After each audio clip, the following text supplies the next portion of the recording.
ওই বেটা তুই এখানে গাড়ির সামনে এসে আসছিস না? যাস না এখানে গাড়িটা ঘুরাইতেছি এন্টি কাটা দিছি যাস না তুই? ওই বেটা তোর বাপের রাস্তা পাইছিস বেটা, পুরো রাস্তা জুড়ে একাই চালাবি, আমরা চালাবো না গাড়ি, সেট কর। বেটা একটা গরুর গাড়ি লয়ে বেরিয়েছিস, এই তুই গরুর গাড়ির পিছনে আবি কে? তুই অন্য রাস্তা দিয়ে যা। আমি এড়িয়েই যাবো। তুই পিছে লইয়া খাড়া, আগে আমি গাড়ি ঘুরামু তারপর তুই যাবি।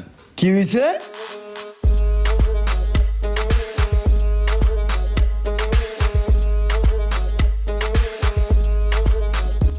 একটা গাড়ি নিয়ে বেরিয়েছি, মনটায় যা চায়।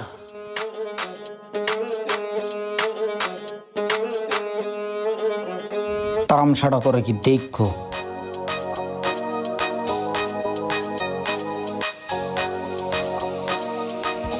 শোনো, তোমার জায়গায় আমি হইলে গাড়িটা এক চান্সে ঘুরে এলাইতাম। ঠান্ডা চালাও, ঠেলা গাড়ি চালাও, একটা গাড়ি ঘুরাইতেছে। এই ঘুরা তুই চালা, এটা ল ধর এদিকে।